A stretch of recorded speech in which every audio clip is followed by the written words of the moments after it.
ஆங்கிலத்தில் இருக்கு. Parasakthi in 1952, Narratives for Democratic Mediations. I dedicate this paper. Sorry. I dedicate this paper to the memory of my friend and an outstanding scholar in film studies, Venkatesh Chakravarti. In my biography of Kalaignar, Karunanidhi Alive, the eighth chapter partly documents the central democratic role played by the film Parasakthi in transforming the Dravida Munnetra Kazhagam from being a political idea to a political reality.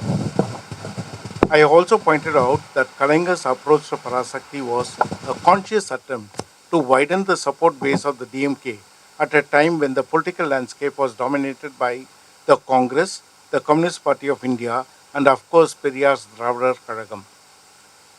Congress had the sheen of the anti-colonial struggle, but it was also the principal political opponent of the self-respect movement ever since the publication of the Non-Brahmin Manifesto in 1916.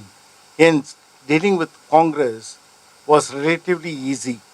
On the other hand, dealing with the CPI and DMK and the DK was layered, and to carve out a political space in this quadrilateral arena needed creative intervention. As I have written elsewhere, Kalaignar recognized that the DMK needed to expand its support base beyond rationalists and its progressiveness needed to be more inclusive than that of the DK and the CPI. For instance, DK was atheist, but the DMK was against bigotry. The left used class as a sole determinant, but failed to understand the humiliation due to caste. 7 of his films during this phase helped the party to reach out and expand its base, create a secular body politic, the core of which was not just atheist but free from bigotry. It was a classic moment where he realized the difference between conciliation and compromise. Kalaigner's politics as self-respect at its core. His fight against superstition and various forms of obscurantism a clear strategy of not alienating a vast section of the populace, but to speak their language to effect change. Much has been written about the role played by Sukumar Sen, the first election commissioner of India, in ushering in a system to ascertain the will of the people. Former Chief Election Commissioner S.Y. Qureshi has explained the complexities of the first general elections of 1952, and it is important to understand the importance of the 1952 elections to understand the importance of the film Parasakthi. Writing about the first elections, Mr. Qureshi wrote, I quote, "The backdrop of the 1952 election was as much a strategic consideration as it was a political one. While India became independent in 1947, it remained a dominion. A British Governor General remained at the head of the Indian political system, greater in stature than the Prime Minister. As the Constitution promulgated on November 26, 1949, came into effect on January 26, 1950, Prime Minister Jawaharlal Nehru was anxious to get the elections underway as soon as possible. Democracy and the establishment of the will of the people were the main premises on which the struggle for independence was waged, and without elections, that premise would remain unfulfilled." His book, Undocumented Wonder, The Making of the Great Indian Election, records the stellar role played by Sukumar Sen, whom he considers an unsung hero. In 1952, all political parties had popular support and were forced to realign themselves and to find new approach to define their polity. The Congress's major concern was to get ready for the post-colonial, post-partition India. Political scientist Rajni Kothari has documented the transition within the Congress that made it a dominant political party. The Communist Party of India, its participation in the first election was clouded by many uncertainties.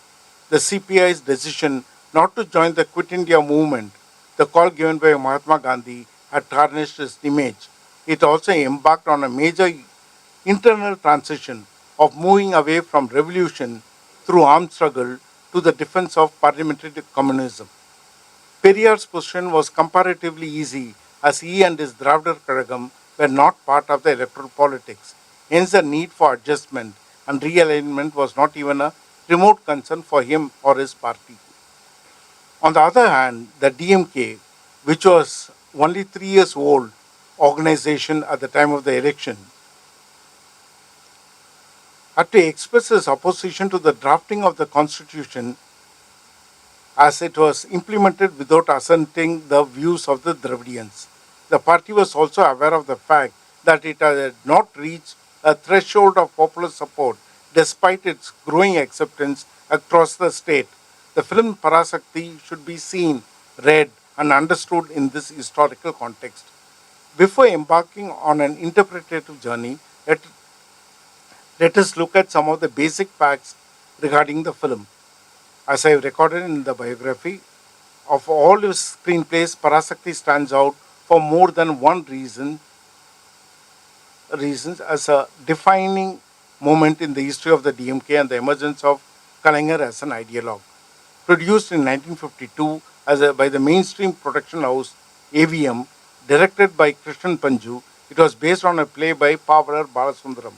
It helped the DMK clearly demarcate itself from DK and open up spaces hitherto unavailable for the movement.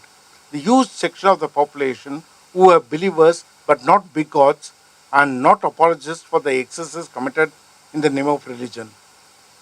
The virulent attack by the upper caste against the film neither took into account the accommodative space the film generated, nor was it aware of the criticism against the film from within the radical section of the movement, arguing that it diluted the atheism of Periyar. Given the importance of the film, it ought to have received greater scholarly attention. However, barring M.S. Pandian's exhaustive essay on the film, Parasakthi, Life and Times of a DMK film, in the Economic and Political Weekly in 1991, locating the film as a marker that differentiated the reformist DMK from the radical DK, it largely missed being the radar of post-colonial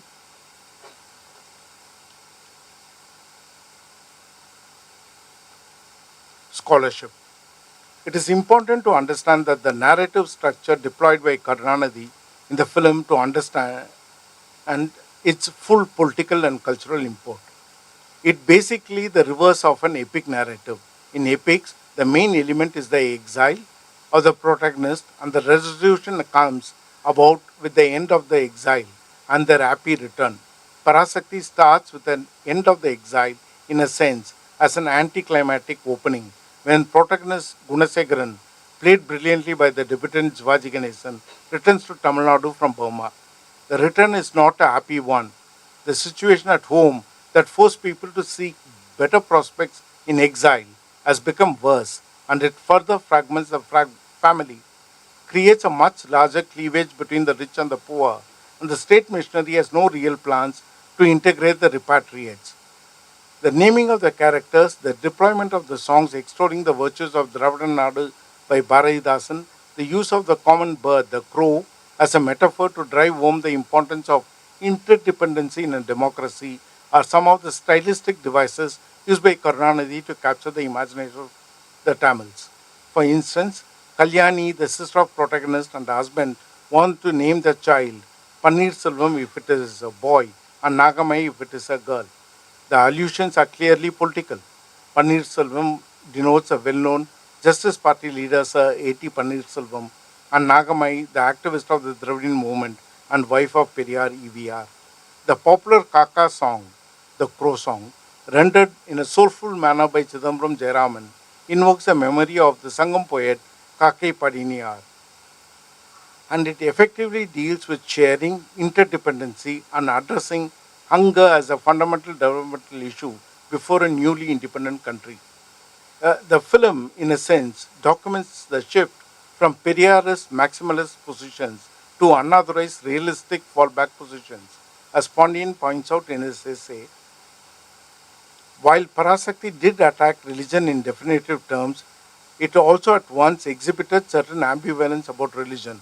This ambivalence comes out candidly in Gunashekharan's vituperative monologue in the court, almost at the close of the film. The lengthy monologue, let me quote, I created trouble in the temple, not because there should not be temples, but because temples should not become the den of dangerous men. I attack Pujari not because he is a devotee, but because devotion has become a daytime disguise. This, of course, as Pandian rightly asserts, is only a muted criticism of the religious order. It absolves religion and religious devotion, but criticizes only their misuse.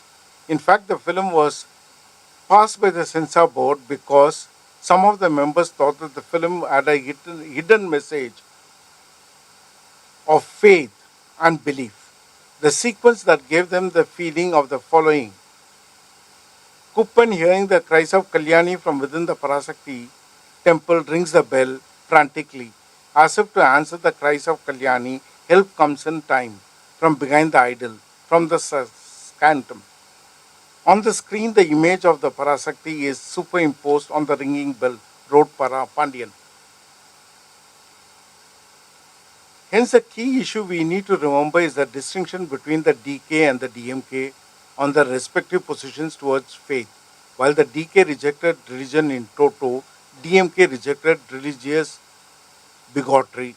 The 1953, a year after the release of Parasakthi, Periyar led a protest by breaking the idols of Pillayar.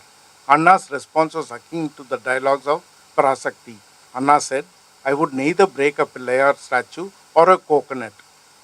This fine distinction is the one that propelled Kalaignar as the chief minister to nominate the reformist pontiff Kundrakudi Adigalar to the Legislative Council to introduce Tamil Archanai and to legislate a law that permitted priesthood for all, regardless of caste. The challenges the government had to face is one example of the political wrestling between a reformist political imagination and a status quoist judiciary. Pandian's essay establishes how, in 1952, Parasakthi stood as a sign of the coming days of a parliamentary Dravidian movement. While the film still carried some of the radical tendencies found in the early Dravidian movement, it was at once a signboard in the historical course of Dravidian movement, pointing to the consensual politics of the DMK was destined to play in Tamil Nadu, he wrote. Pandian's piece was translated into Tamil and was published in full in Murasoli. When asked to comment on the piece, Murasoli Maran said that while the article captures various important markers in the film, it did not understand the emphasis on the role of the courts in our daily lives. The idea of having court hearing as a climatic piece with a 5 minute long monologue is a recognition of the constitutionalist compulsions of political parties committed to social reform, which was different from the revolutionary politics of the left and the radical politics of the Dravidar Kazhagam. During an informal interaction, Kalaignar invoked the image of a soldier carrying a sword and a shield to explain its politics. He said, there are moments when you need to wield the sword and there are moments when you need to defend yourself with the shield. I have done both and I don't see any contradictions here. You need to be alive to wage a war for social justice. His long life indeed bears testimony to this deployment of both the sword and the shield. There were very clear distinction in his mind and as an extension in his politics between conciliation and compromise. While he endorsed a reasonable conciliation, he was not prepared to compromise on his fundamental principles. The imagery of the shield and the sword comes alive in Parasakthi. A place of employment may provide financial security but can also be a place of sexual harassment. A place of worship may provide solace but also be a site for exploitation. Courts, which remains the instruments of law, at times provide succor and at most times remain oblivious to human suffering. A return from the exile is not always a fruitful culmination, but it may be a stark beginning. In a sense, the film teaches us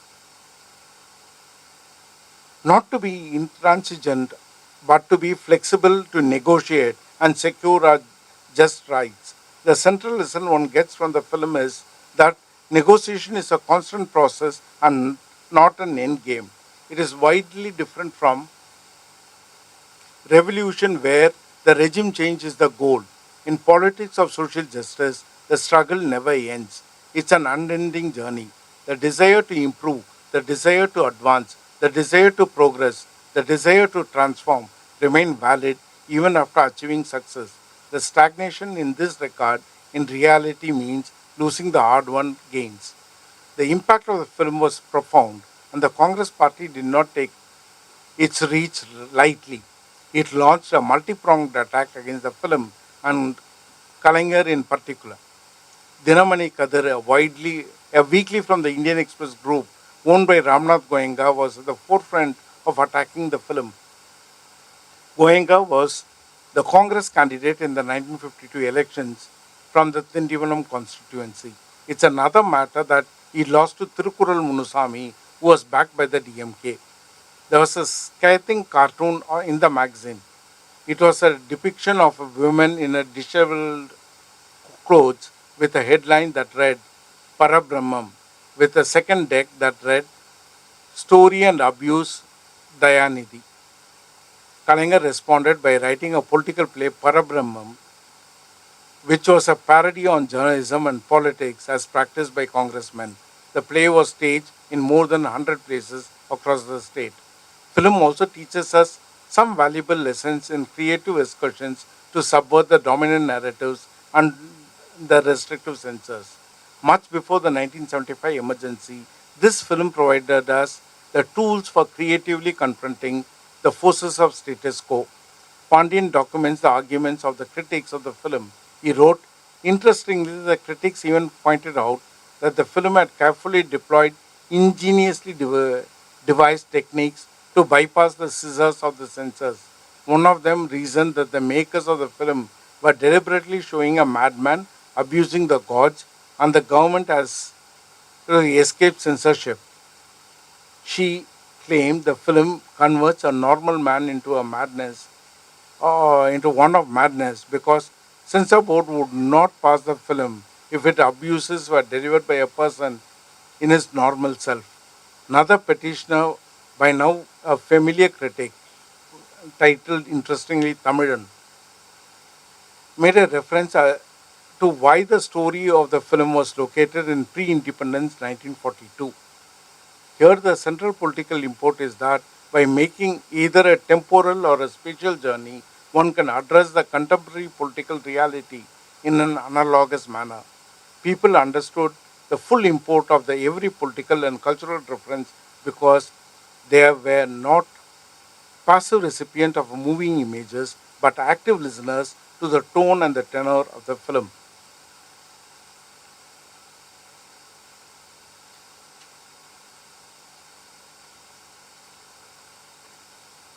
In a sense, Parasakthi remains a prescient indicator of how DMK would keep the space for democratic dissent open even when there is an overreach of the state. The defense of the DMK in 1976 during the emergency is an illustrative case. By 1976, censorship had become more strident, and even to mention of unauthorized name was not permitted by the authorities. Kalanger wrote a series of critically accusing articles against the emergency and got it printed as a pamphlet at a French press. He also got another notice printed that he would launch an Arapo, a peaceful struggle, on 2nd June. On the appointed day, he started marching from near US Consulate General's office towards Anna statue, distributing the Arapo pamphlet. This walk of less than 3 kilometers not only attracted the attention of the people but also galvanized the party cadres and those who were not arrested assembled in the heart of the city. But Kalinger's biggest journalistic defense was the publication of a cartoon panel.